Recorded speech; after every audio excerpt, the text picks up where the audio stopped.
தமிழகத்தில் கடந்த ஒரு வாரத்திற்கு மேலாக ஆட்சி அதிகார போட்டி நிலவி வரும் நிலையில் இன்று ஆளுநர் தனது முடிவை எடுப்பார் என எதிர்பார்க்கப்படுகிறது.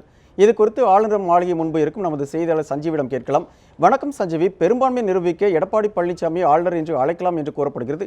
இதற்கான சாத்தியக்கூறுகள் பற்றி விரிவான தகவல் சொல்லுங்கள்.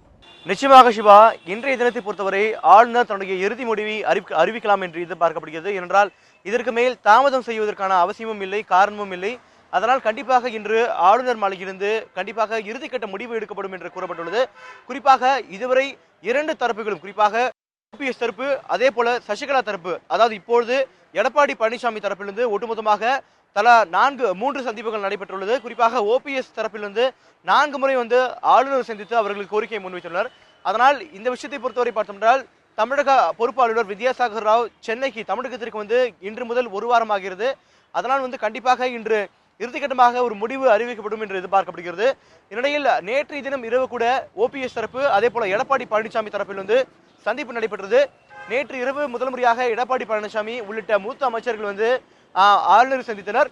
இந்நிலையில் இப்போது கூட 124 அமைச்சர்களுடைய 124 சட்டமன்ற உறுப்பினருடைய ஆதரவு இருக்கும் காரணத்தால் உடனடியாக தாமதம் இல்லாமல் ஆட்சி அமைக்க அழைத்திட வேண்டும் என்ற எடப்பாடி பழனிசாமி நேற்றைய தினம் ஆளுநரை சந்தித்து ஒரு கோரிக்கை முன்வைத்தார். இந்நிலையில் நேற்று முன்தினம் இறுதிக்கட்டமாக அதிமுக சட்டமன்ற குழு தலைவராக அவர் தேர்ந்தெடுக்கப்பட்ட பின்னர் முதலாவது சந்தித்தார். இந்நிலையில் நேற்றும் இந்த சந்திப்பு நடைபெற்றது.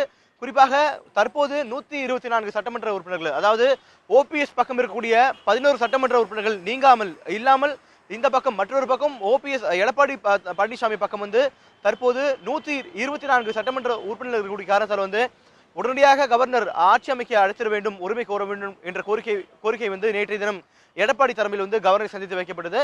இந்நிலையில் நேற்று அந்த கூட்டம் முடித்த பிறகு வெளியே பேட்டி எடுத்த அமைச்சர் ஜெயக்குமார் கூட இந்த விஷயத்தை தெரிவித்தார். 124 பெரிதா அல்லது 11 பெரிதா என்ற கேள்வி எழுப்பினார்.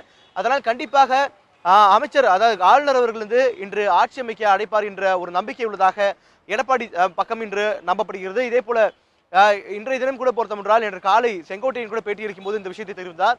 அதனால் இன்று கண்டிப்பாக ஆளுநர் அவர்களை அழைப்பார்கள் என்ற நம்பிக்கை அவர்கள் தெரிவித்துள்ளனர். மற்றொரு பக்கம் ஓபிஎஸ்ஐ பொறுத்தவரை பார்த்தோம்னால் இப்பொழுது கூட அவர் வைக்கக்கூடிய ஒரே கோரிக்கை சட்டமன்றத்தை கூட்டி அவரது பெரும்பான்மை நிறுவக்கூடிய வாய்ப்பை அளிக்க வேண்டும், சட்டமன்றத்தை கூட்டி ஒரு மறைமுக வாக்கெடுப்பை நடத்த வேண்டும், யார் முதலமைச்சராக இருக்க வேண்டும் என்று ஓபிஎஸ் தரப்பில் கோரிக்கை வைக்கப்படுகிறது. அதனால் இருவேறும் கருத்துக்களையும் தற்போது ஆளுநர் சிந்தித்து வருகிறார். இந்நிலையில் தமிழகத்தில் நடக்கக்கூடிய விஷயங்களை ஆளுநர் கிட்டத்தட்ட 10 நாட்களுக்கு மேலாக பார்வையிட்டு வருகிறார். அதனால் அவரது இறுதி முடிவை இன்று அறிவிப்பார் என்று பெரிதும் எதிர்பார்க்கப்படுகிறது.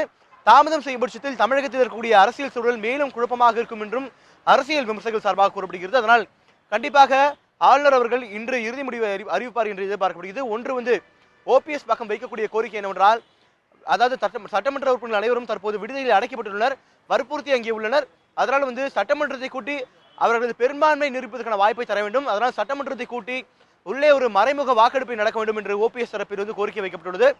மற்றொரு பக்கம் எடப்பாடி பக்கம் பார்க்கும்பொழுது 124 சட்டமன்ற உறுப்பினர்கள் ஏற்கனவே அவர்களுக்கு ஆதரவு கொடுத்து விட்டார்கள். அதனால் உடனடியாக ஆளுநர் ஆட்சி அமைக்க உரிமை கோர வேண்டும் என்ற இரு தரப்பிலும் கோரிக்கை வைக்கப்பட்டது. அதனால் இன்று இறுதி முடிவு வரும் என்று பார்க்கலாம். சிவா, சஞ்சீவி, நேற்றைய தினம் முதல்வர் பன்னீர்செல்வமும் எடப்பாடி பழனிசாமி ஆகிய 2 பேருமே ஆளுநரை சந்தித்தார்கள். இன்றைய தினம் 2 பேருமா அல்லது 2 பேரில் யாராவது ஒருவரோ ஆளுநரை சந்திப்பதற்கான வாய்ப்பு ஏதும் இன்னைக்கு இருக்கிறதா? கண்டிப்பாக இதற்கு மேல் சந்திப்புகளுக்கான வாய்ப்புகள் எதுவும் இல்லை. ஏனென்றால் ஏற்கனவே தேவையான அளவுக்கு சந்திப்புகள் முடிந்துவிட்டது. குறிப்பாக நான் ஏற்கனவே குறிப்பிட்டது போல ஓபிஎஸ் தரப்பில் 4 முறை இதுவரை சந்திப்பு நடந்துவிட்டது. அதே போல எடப்பாடி பழனிசாமி தரப்பில் 3 முறை ஏற்கனவே சந்திப்பு முடிந்துவிட்டது. அதனால் இதற்கு மேல் சந்திப்புகளுக்கான வாய்ப்புகள் இல்லை.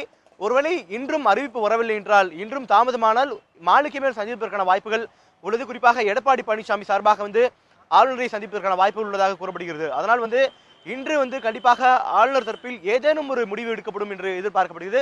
குறிப்பாக நான் குறிப்பிட்டது போல, ஒன்று எடப்பாடி பழனிசாமி தற்போது மெஜாரிட்டி அதிகமாக இருக்கக்கூடிய 124 சட்டமன்ற உறுப்பினர்கள் இருக்கக்கூடிய எடப்பாடி பழனிசாமி ஆளுநர் ஆட்சி அமைக்க அழைப்பார்கள் என்று எதிர்பார்க்கப்படுகிறது. இல்லை என்றால் இரண்டாவது ஓபிஎஸ் வைக்கக்கூடிய கோரிக்கை என்னவென்றால், சட்டமன்றத்தை கூட்டி ஒரு நம்பிக்கை வாக்கெடுப்பு எடுக்க வேண்டும், சட்டமன்றத்துக்குள்ளேயே ஒரு மறைமுக வாக்கெடுப்பு நடத்த வேண்டும் என்ற கோரிக்கை ஓபிஎஸ் தரப்பில் வைக்கப்படுகிறது. அதனால் இந்த 2 கோரிக்கைகளில் ஏதேனும் ஒரு கோரிக்கை கண்டிப்பாக இன்று ஆளுநரை அறிவிப்பாக வெளியிடுவார் என்று எதிர்பார்க்கப்படுகிறது. அதனால் இன்றைய தினத்தை பொறுத்தவரை சந்திப்புகள் ஏதும் நடப்பதற்கான திட்டம் தற்போது வரை இல்லை.